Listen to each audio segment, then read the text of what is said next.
Supreme Commander Vex paced the pristine floor of his flagship's command deck, talons clicking against metal with each anxious step.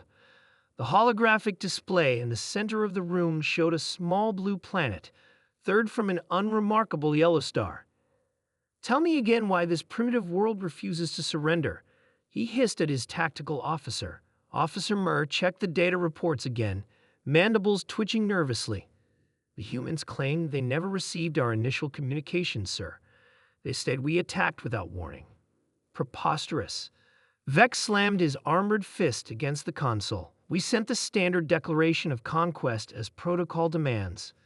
The galactic hegemony had conquered 300 worlds before Earth.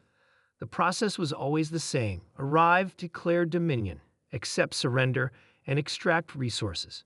Occasionally, a species would put up token resistance, but they always capitulated once the hegemony demonstrated their superior firepower.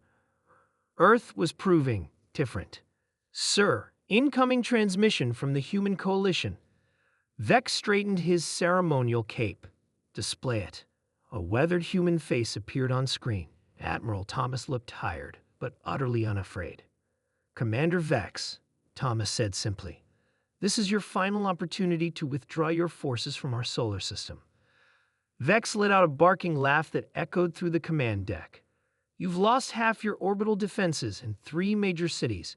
Your species stands on the brink of extinction, yet you speak of _our_ withdrawal." Thomas didn't blink. "You destroyed civilian targets without formal declaration of war, according to galactic standards. You violated multiple provisions of interstellar conflict codes we weren't even aware of until yesterday. And now that you are aware—" Vex's voice dripped with condescension. "Now we're properly pissed off," Thomas said flatly. "You have 6 hours. The transmission cut." Officer Moore approached cautiously. "Supreme Commander, our intelligence division has intercepted concerning communications. The humans are mobilizing in unprecedented ways. They're primitives with barely functional interplanetary capabilities." Vex scoffed. "What could they possibly?" The ship shuddered violently. Alarms blared across all decks. "Report," Vex demanded. "Unknown weapon signature. 3 destroyer-class vessels lost in Sector 4. Vex stared in disbelief. "Impossible. Their military technology is decades behind ours." Another shudder. The lights flickered. "Sir," a communications officer called out, "we're detecting thousands of small craft launching from Earth's surface and orbital platforms." "Thousands?" Vex's voice raised an octave. "They don't have thousands of ships." "They didn't," Murr said, reviewing the incoming data.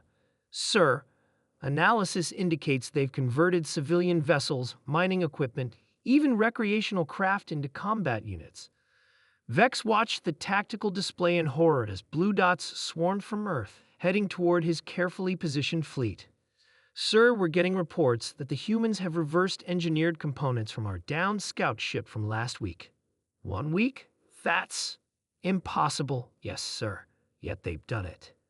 The next hours became a blur of chaos. The humans didn't fight like any species that hegemony had encountered. They didn't follow tactical doctrine. They didn't preserve their forces. They attacked with whatever they had, whoever could fight. Retired military personnel returned to service. Civilian pilots volunteered for suicide missions. Children operated communication relays while their parents fought. The entire species had transformed into a war machine overnight. By hour 5, half the hegemony fleet was disabled or destroyed. "Supreme Commander," Moore reported, voice barely a whisper, "the humans have broken our encryption. They're broadcasting on all hegemony channels." "What are they saying?" Vex asked, though he already knew. "They're sharing our tactical weaknesses with every ship in their impromptu fleet. They're also broadcasting our location to every sentient species within 50 light years." Vex collapsed into his command chair. "The hegemony has never failed to conquer a world." "There's more, sir. We've intercepted their internal communications." Moore hesitated. "Speak, officer."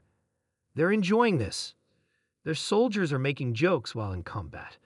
Their leaders are already planning counterattacks against our core worlds. They've given this conflict a name. A name. A find-out war." We don't understand the cultural significance, but it appears to give them great satisfaction.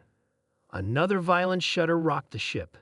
The lights went out completely, replaced by the dim red glow of emergency systems. Sir, a technician called from the engineering station.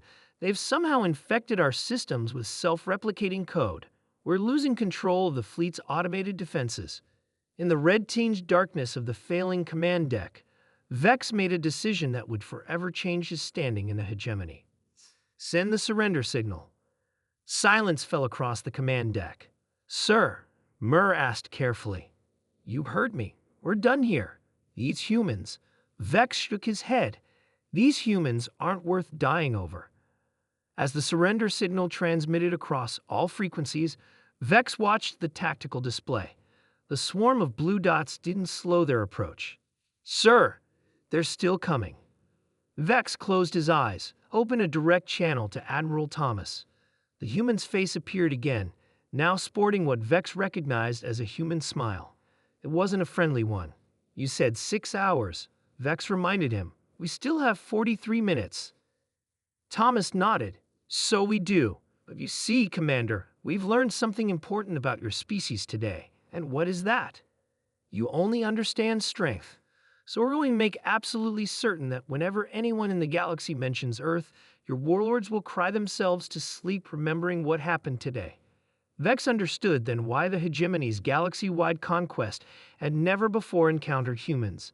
Some species were best left undisturbed. Some lessons were best learned the hard way.